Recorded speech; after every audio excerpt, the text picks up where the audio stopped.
Hello, this is Sarah Marisha White, and this is my new podcast, Our Bodies Will Be Dirt. Tune in to the mind of an artist, land steward, healing practitioner, and warrior for liberation as we talk about life, death, and the liberation of our bodies in between. Make a cup of tea, maybe make a little comfy space for yourself and come tap in with me. What's good? I'm back.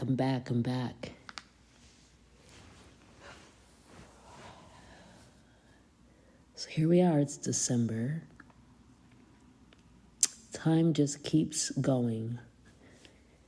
And yeah, let's just jump right in. Let's jump in. There's a few different things on my mind and heart, per usual.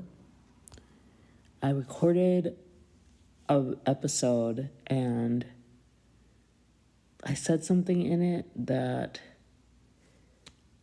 I don't think I should have said. I couldn't really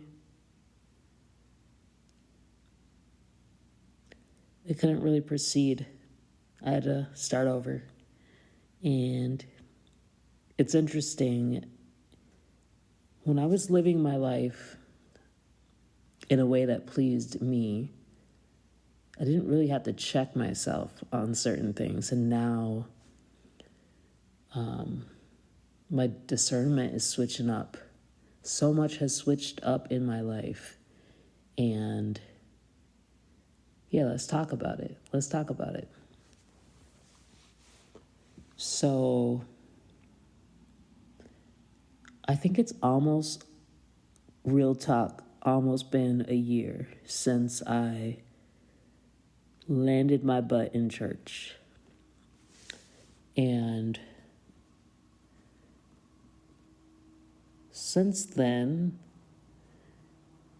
I have been slowly clearing out different things in my life, different practices, different places that just are no longer resonating. And the process has been numbing in many ways. I know I've talked a lot about death lately, and this won't be different. But this is more of a death of self, ego death. And I didn't realize how many layers it would be happening.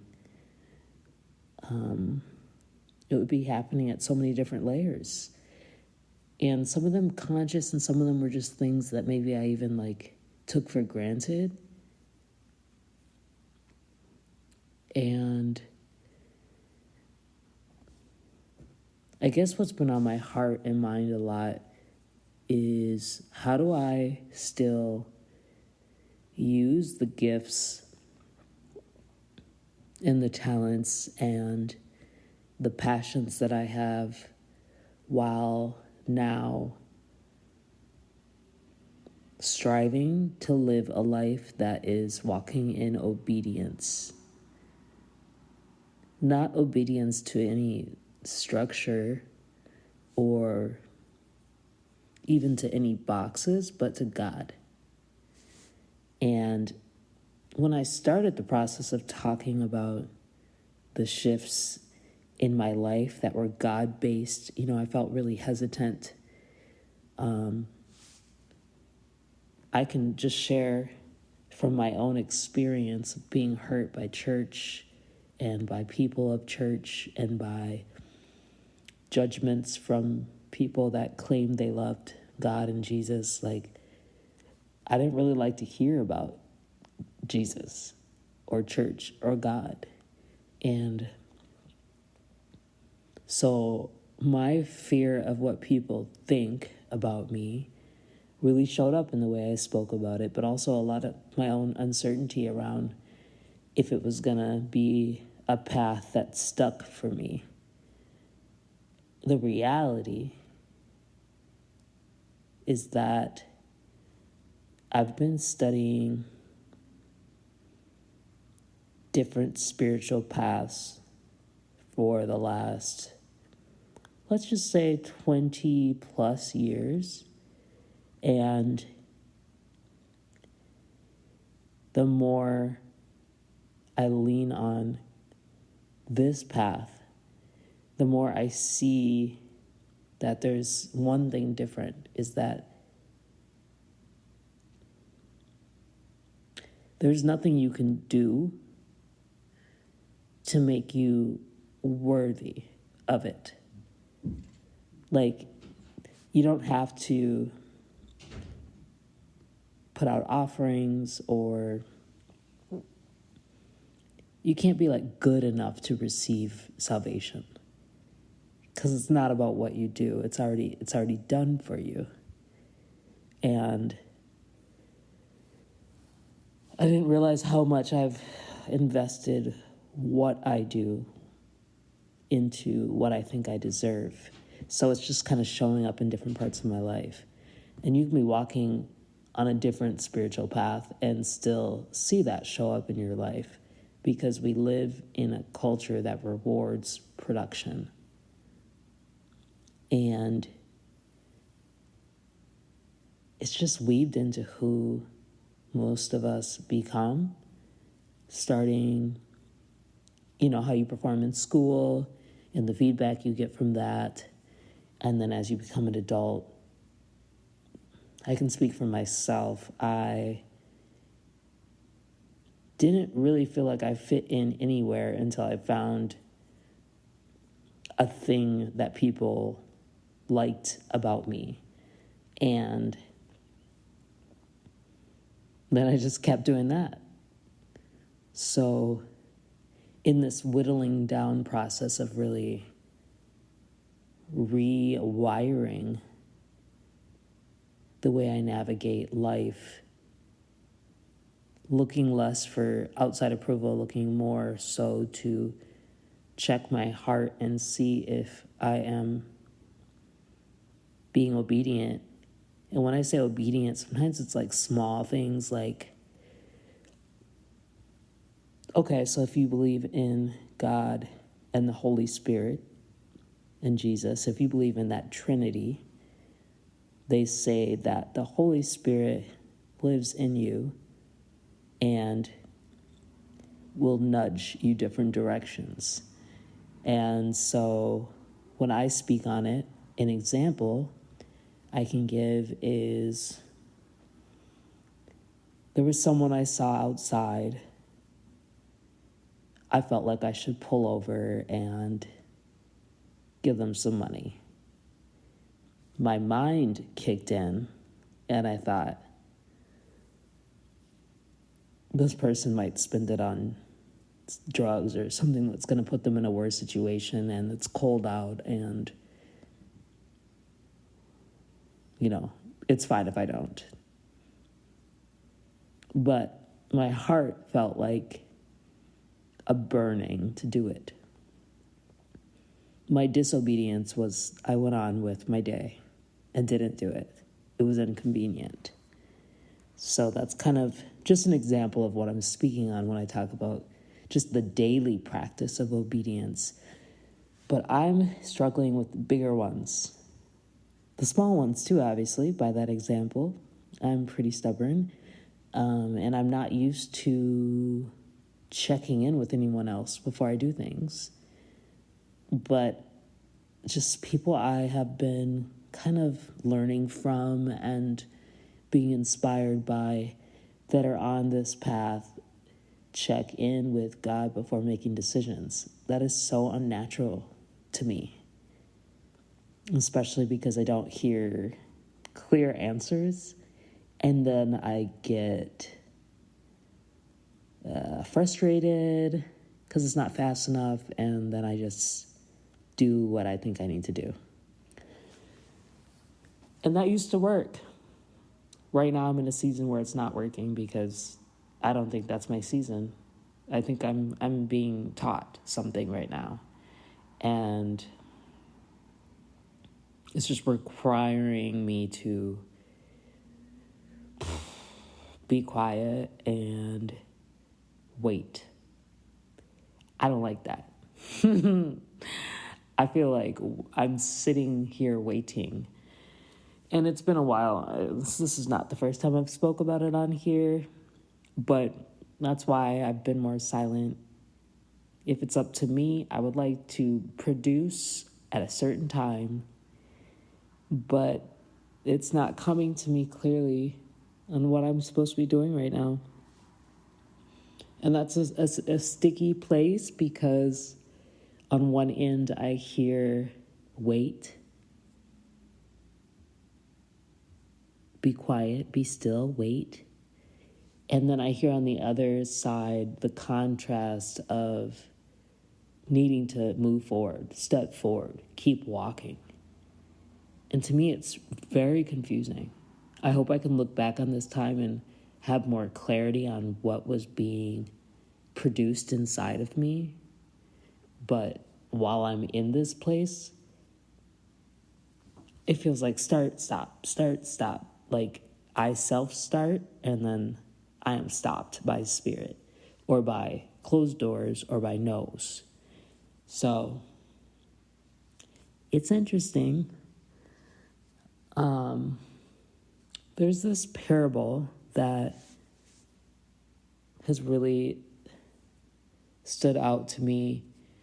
The thing I think that's interesting about the Bible, once you actually can get past what Christians have done, people that use the name of Christian have done, either in your personal life or in your family history or societally, systemically, and you really get into the meat of what's in there. There's so many lessons and clues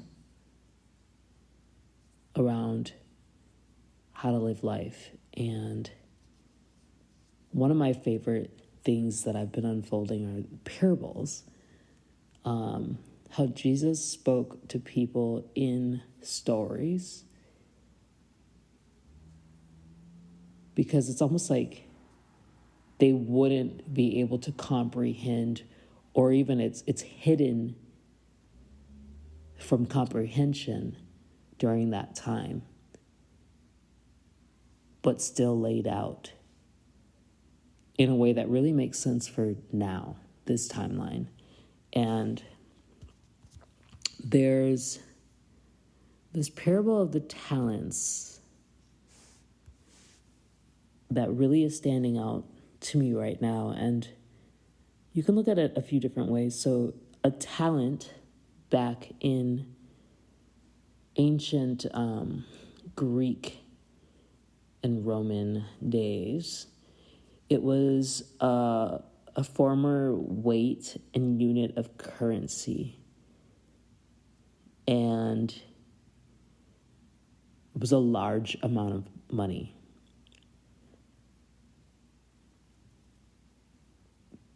Apparently, it's equivalent to 75 pounds or 6,000 denarii, which was around 20 years' wages. And so if you kind of tried to equate that to now, that would be, hundreds of thousands of dollars, even maybe in the millions. And I'm going to share this part of this story. Maybe I'll just read the whole thing. This is the NIV version. So they're calling it bags of gold in this version versus talents, but you get the point. Again, it will be like a man going on a journey who called his servants and entrusted his wealth to them. To one he gave 5 bags of gold, to another 2 bags, and to another 1 bag, each according to his ability. Then he went on his journey. The man who had received 5 bags of gold went at once and put his money to work and gained 5 bags more. So also the one with 2 bags of gold gained 2 more. The man who had received 1 bag went off, dug a hole in the ground, and hid his master's money. We'll come back to that because this is kind of what I think is interesting. But let me keep reading. After a long time, the master of those servants returned and settled accounts with them. The man who had received 5 bags of gold brought the other 5. Master, he said, you entrusted me with 5 bags of gold. See, I have gained 5 more. His master replied, well done, good and faithful servant. You have been faithful with a few things. I will put you in charge of many things. Come and share your master's happiness. Hold on. I lost my place. The man with 2 bags of gold also came. Master, he said, you entrusted me with 2 bags of gold. See, I have gained 2 more. His master replied, well done, good and faithful servant. You have been faithful with a few things. I will put you in charge of many things. Come and share your master's happiness. Then the man who had received 1 bag of gold came. Master, he said, I knew that you are a hard man, harvesting where you have not sown and gathering where you have not scattered seed. So I was afraid, and I went out and hid your gold in the ground. See, here is what belongs to you. His master replied, you wicked, lazy servant. So you knew that I harvest where I have not sown and gather where I have not scattered seed? Well then, you should have put my money on deposit with the bankers, so that when I returned, I would have received it back with interest. So take the bag of gold from him and give it to the one who has 10 bags. For whoever will be given more. For whoever has will be given more, and they will have an abundance. Whoever does not have, even what they have will be taken from them. And throw that worthless servant outside into the darkness, where there will be weeping and gnashing of the teeth. First of all, whoa. I honestly didn't know there was so much like poetry and alchemy. Am I allowed to say there's alchemy in the Bible? I don't know. It reminds me of The Alchemist. But there's so much to that story. And what sticks out for me personally is thinking about the gifts that each of us have. No matter who you believe in, okay? I mean, let's just say everybody is born with something to give to this world. Everyone has something that someone else can learn from or grow from or be nurtured by, be inspired by. It doesn't matter what one's story is. We're born perfect. We're born worthy. We're born necessary. And I think about all the things that make us hide and be small.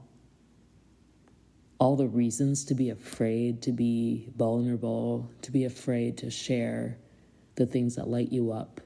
We just don't live in a very nurturing environment for that. And I'm speaking of me as a woman of color who grew up in America, but in general, I feel like we all reach a certain age where you get a little hesitant about fully sharing yourself, and it takes such courage. But then on a deeper level, for me, thinking about these gifts, so I'm now thinking, not the way I've always thought, but right now, thinking about these gifts being given to me by Creator. When I choose to let my fear of failure or what other people will think about me or perfectionism or self-sabotage or depression or lack of confidence get in the way of me using those gifts, I'm basically sitting on my hands and burying them. And in many ways, I do think that we are trained as a masses to produce income to survive, to keep the wheel going. So it's a little distracting, like we don't always have the space, but that reason aside, there still are always subtle ways that we have opportunities, like how I spoke on earlier, when in my heart I felt I should stop and do something kind for someone. That is a gift. That can change the trajectory of that person's day. And you don't know what someone's going through. Someone could think that they don't want to live any longer. They could think no one sees them. And going out of your way to do that one thing could be the thing. And it doesn't always have to be so grandiose. And I get lost in that sometimes because I have had a career as a singer, like traveling the world doing that stuff. And as an artist, in many ways, photographer, DJ, I keep thinking like, God, how do you want to use those gifts? But what I think that I'm learning is that might not be the way God wants to use me, which means I have to let go again of more identity and be more moldable. And as frustrating as that is, I would hate to have so much rigidity around what I think I'm here to do that I bury and do nothing and don't get blessed with more opportunities. And I know I said earlier that, God doesn't require us to give offerings to him or do rituals, but from what I understand, correct me if I'm misunderstanding, but from what I understand, what I'm understanding is that the salvation is there regardless. But if you want to be blessed abundantly, to live just a life that's just overflowing, that obedience part has to be there too. And I don't know, when people talk about following God being kind of like a cop-out or someone must be simple-minded to go that direction, I imagine they haven't done it, because it was way easier for me to practice the other paths. And I don't really use the word new age, but most of the things that I have been practicing for the last 2 decades could be and would be under that umbrella. Like to yoke with the divine in yoga, you do all these different postures, and those postures are each for a god. And since yoga means to yoke, you are doing these practices to purify and open up your channels to have Kundalini energy move through you and bring you into nirvana, bring you into that state, right? And I've done it through breath work. It's like you're doing all this deep, vigorous breathing and breath retention and things to get your body to a certain state, so then you're open to an enlightened frequency. And those things also work with your nervous system and to light up different parts of your brain so you can be open to create with the universe and divinity and that bigger consciousness. All of these different practices are about awakening, but there's a path. You do this, you do this, you do this. Even other spiritual practices that I've participated in, you build altars, you offer things, you burn things. So much burning of things. I've slept with so many different types of stones and sticks. And when I tell you, I have been down so many roads, bones under my pillow. Like, I've done a lot. And there was always something still that I didn't, there was still a hole that I couldn't fill. Not with pleasure. And boy, did I explore that. Not with any of the other practices. So I was doing so much and still missing something. And that hole felt more, there was just a peace. There was a peace that came in the presence of the Holy Spirit without me doing anything at all. Just showing up. That knocked me off my path. And so I feel,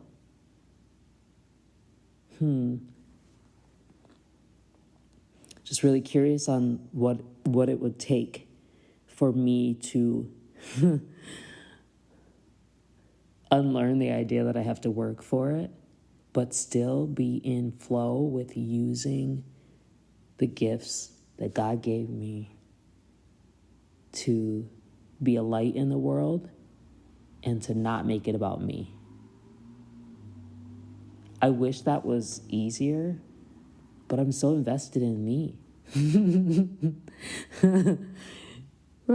It's just showing up everywhere. Anyway, so yeah. I share that parable just to invite us all to think about when we get, an idea or something that really, really keeps coming back. It's like maybe challenge burying it and maybe pray on if it needs to be put out there. And I'm going to practice what I preach, baby, because I've been sitting on my thumbs. I don't know what I'm supposed to be doing right now. Some of sitting so long has made me even more stuck in analysis paralysis and imposter syndrome, all those things. I'm like, all the things I thought I was have been stripped from me, so now I don't know who I am. That's very confusing at my age. I'm like, what? Who have I been until now? I felt very confident in who I was before. And now a lot of that just feels like masking. Yikes. So that's showing up in a lot of the different things that I have going on in my life. The land project is one. When I started that project, if you don't know, I'm stewarding 39.1 acres of land. And initially, I really was coming from a place where I worshiped nature. So the whole project was kind of based on land first. Land first is the value, the main top value of that project. And I still highly value this earth that we live in and want to care for it and want to steward it well and want to be in right relationship with it. And it's changing. My relationship with that is changing if creator is first. And I already brought other people into the project the way it was before. I didn't ask to be changed. Well, I asked to be changed once I decided I was interested in changing, but I didn't think it was going to be the things that I didn't want to change. So it's very humbling, very humbling. And also showing up in my personal life. There's a lot of places I am not going to show up, and people that are doing things that I don't feel are things I want to be around. I would never judge people for what they're doing, but like, I'm not going to show up at like the sex party. And I am celibate. And low key, this is going to sound crazy, but I low key want to save myself moving forward till I find my husband. And that's wild. Wild. And I mean it. I want to have that type of sacred devotion. I've lost interest for casual sex, and I've gained curiosity around modesty and purity, not in a silencing way, but as a choice. And if you knew me before, your mouth is like wide open. What? Yeah, me too. Me too. Me too. So yeah, that's where I've been at.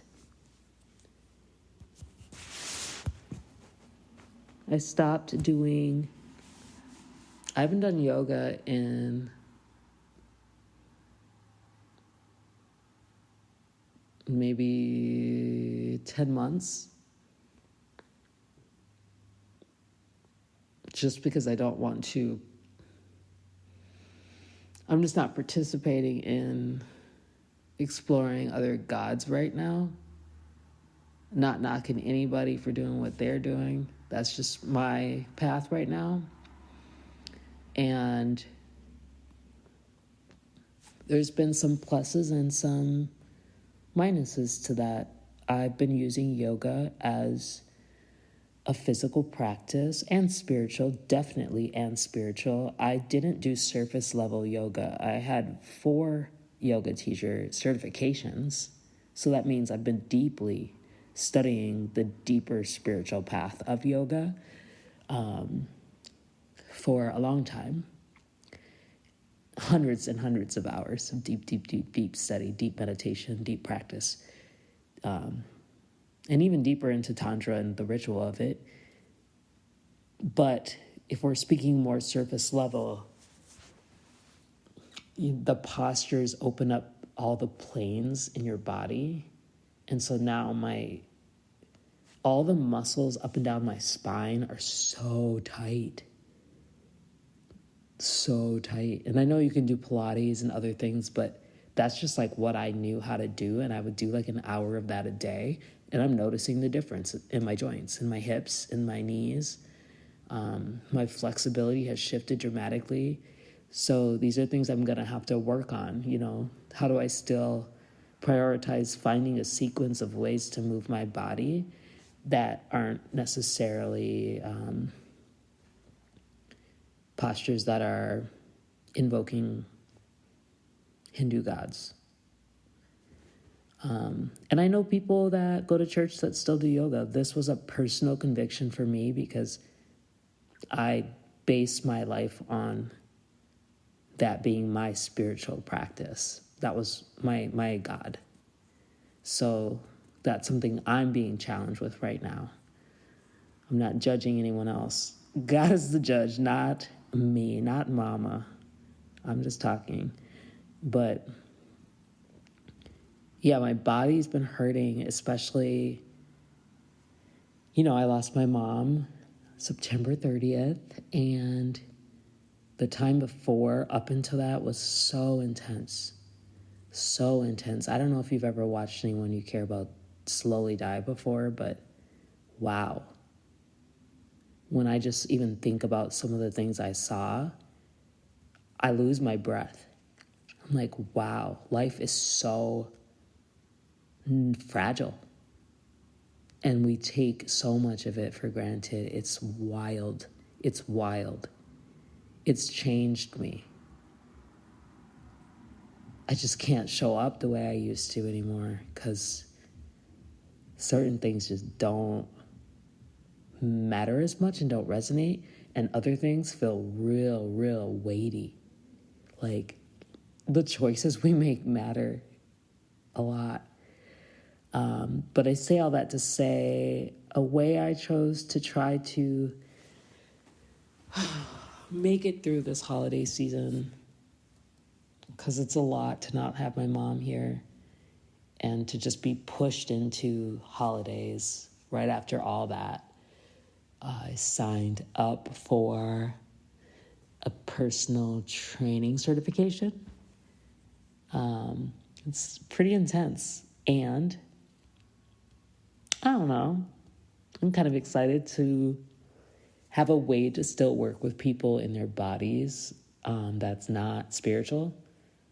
So I'm not kind of like muddy in the middle there for this time being on this journey that I'm on and on my new devotion to one path.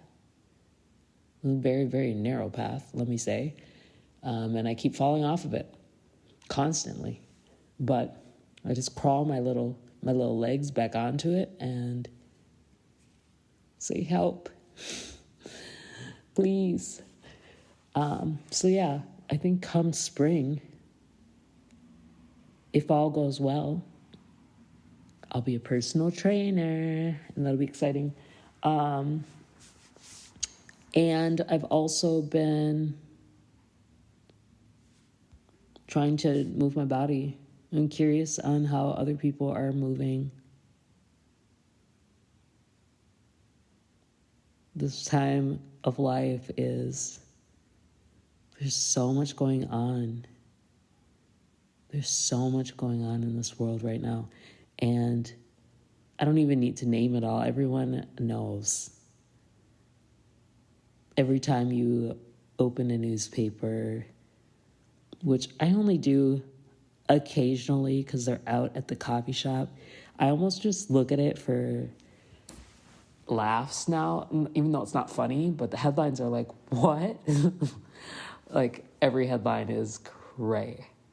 And then I normally try to find the comics just to see if anything's actually funny. Or if you just open up your phone, we are being drowned with information around what's going on with the environment, the climate of the environment and climate of people, and in politics, and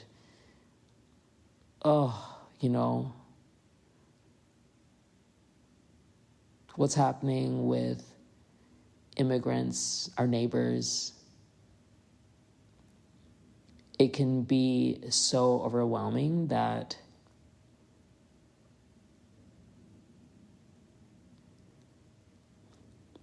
I don't have any answers. I'm at capacity. But I have found a reason every day to try to be better. So that's kind of all we can do. I feel like I kind of went in a circle around what I was thinking of and talking about, but it is what it is. I wrote down a question for you, if you're listening. How do you remember who you are in a world that recognizes you for what you do? And I encourage you to kind of hold that this week or next week as you're walking through these weeks. You know, we're wrapping up 2025. This year was wild, and it doesn't matter if we're ready or not. We're wrapping it up. So I encourage you to kind of check in with yourself as you're moving through relationships and jobs and day-to-day stuff, and see where you can catch yourself doing or saying or behaving in a certain way, because people enjoy that response more than what you really feel, need, think. And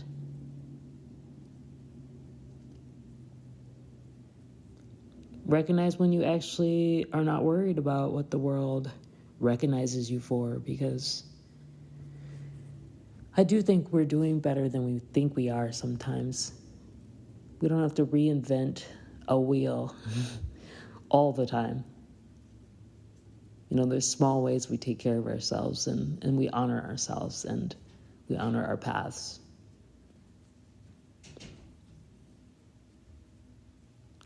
I'm going to have a special guest, so I'm going to pause this. We're probably going to go a different direction, but she's a very, very, very special guest, so I'm excited to introduce her to you. Okay, so my special guest for just a short time is my 15-year-old, Mika. Hi.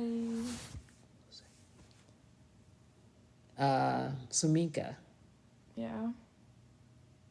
You're going to have to come a little closer. Thank you. Can I ask you 2 questions, and then you can ask me 2 questions? Okay. Do you feel like you are completely yourself, or do you feel like you act a certain way because other people want you to? I don't know. I think that I'm myself, and me being myself, I also act a certain way because of how I'm influenced by other things.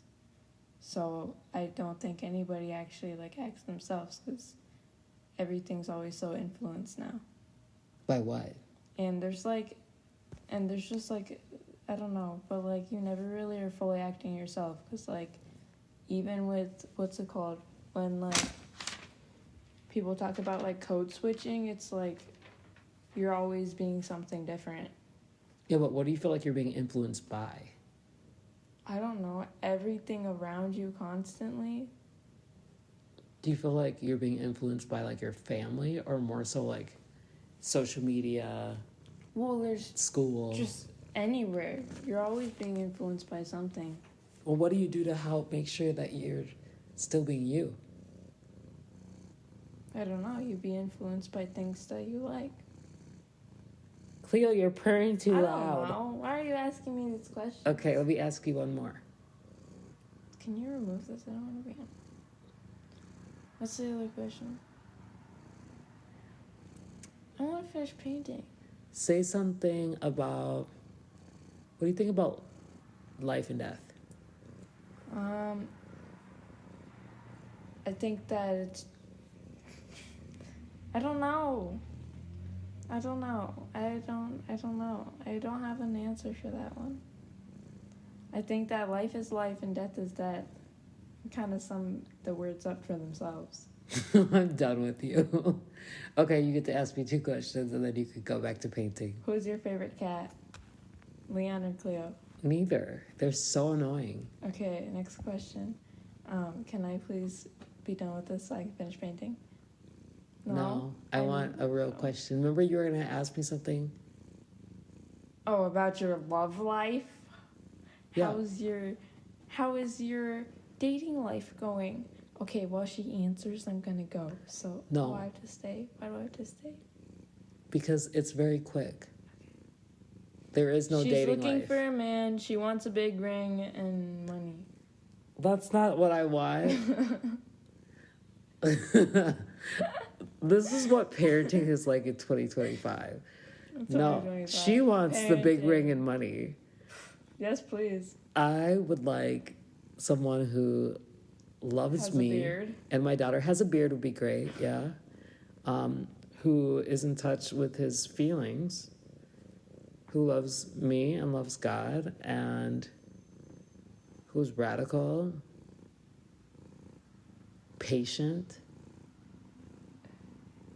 inspiring, likes to work out. Likes to give children money. Okay. This is the end of my special guest. Everybody give it up for Mika. Okay, bye. Thanks, Mika. You're welcome. Take the cats with When you. I'm not painting, I'll be down to actually do it. That's going to be on there. What? I'm keeping it.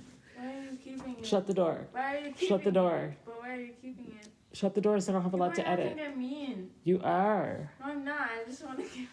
Bye. I just want to get back to painting. Bye. So basically, basically, I'm not that mean. I'm just gonna go paint. I'll be back a different time. oh, that was my special guest, Mika, 15.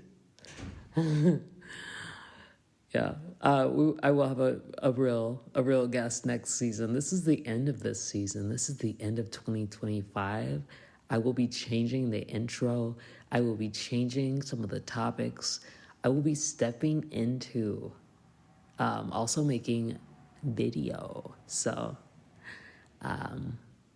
let's go 2026. Let's go. Let's go. That's what Mika would say. Let's go. Yeah. Sending y'all love. Take care. Move slow over the holidays. Like, wow, why is everything rushing us forward? Yeah, check in on each other. Somebody check in on me. Shoot, please.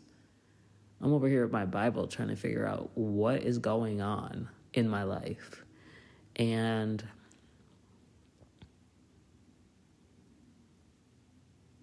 yeah, just doing my best. Grieving and also bobbing and weaving. Lifting at the gym. And preparing for a rebirth. So, anyway, much love. Talk to you soon. Peace.